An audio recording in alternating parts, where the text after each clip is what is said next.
South American football, the gritty, physical, powerful style we all have known to love and hate. With that comes the passion of some of the best footballing countries ever, yielding some of the greatest players of all time. While Europe looks more systematic, South America seems to ooze flair, skills, and excellence. A part of that comes from their love for the sport and the long history it has with it. 108 years now, the Copa America has been on to showcase the world's best from South America. From 1916 all the way to 2024. Who has been the most shocking and who has been the best winner? Let's find out.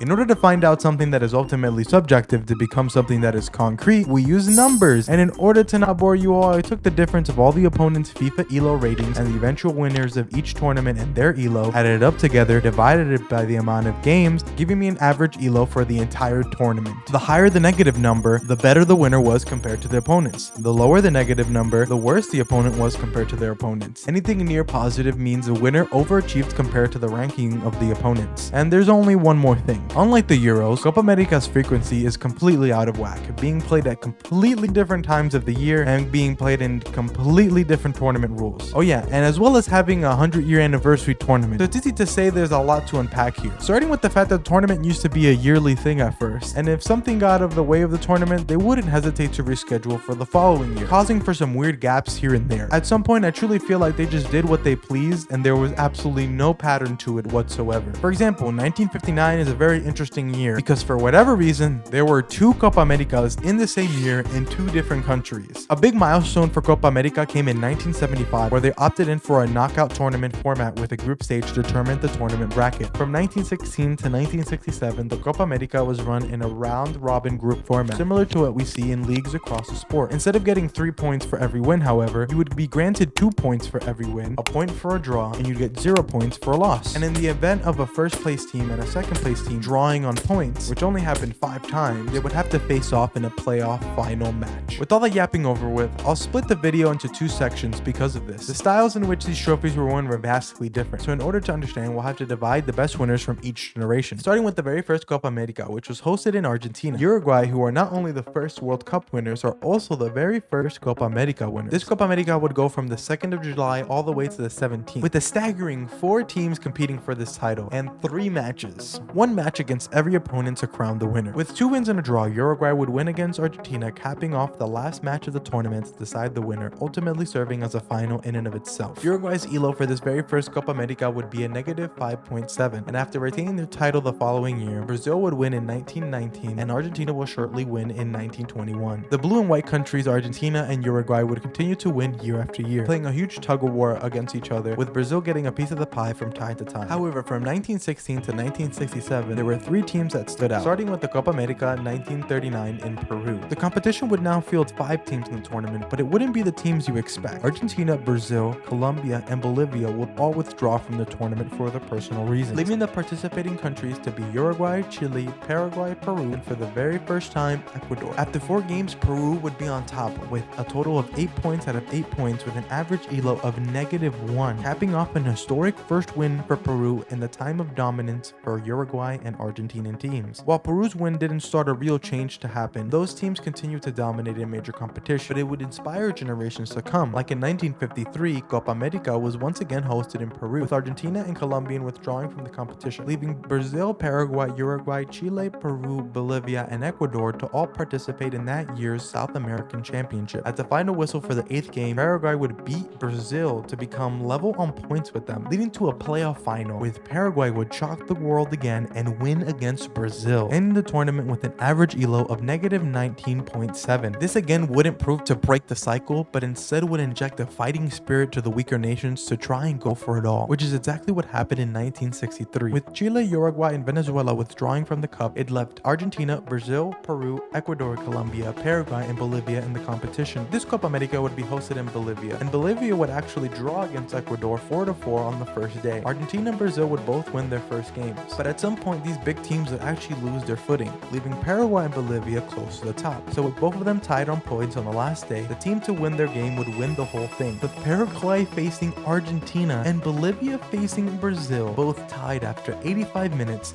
the odds were stacked against them. But in the 86th minute, Bolivia's Okerser would score to make the game 5-4 to Bolivia, clinching their first and only Copa America. This would be by far the most shocking winner of all time, with an average ELO of -0.3. Bolivia in their own country would bring one of the football's most prestigious awards to their backyard. What are some shocking teams to have won it since then, you might ask? Peru once again would win in 1975 with an average ELO of -9.4 in the very first tournament bracket style. Paraguay once again would win the following tournament in 1979 with an average ELO of -0.3. Colombia would win in 2001 with an average ELO of -22.2. The most shocking to me, however, in recent memory is actually Chile in 2015 and 2016. Chile would host 2015's Copa America and would surprise everyone by crushing Messi and Argentinian hearts a year after their World Cup defeat, only to do the same the following year again in the United States of America, capping off a golden generation for Chile with an average ELO of -14 in 2015 and a -15.2 in 2016. Well, who's the best winner then? From 1916 all the way to 1967, Argentina's 1945 team would have an average ELO of -43.8. And as far as the modern era goes, from 1975 all the way to 2021, Brazil's 1997 team would have an average ELO of -34.3. And again, don't let a dumb Latino American, me, tell you who's the best Copa America winner.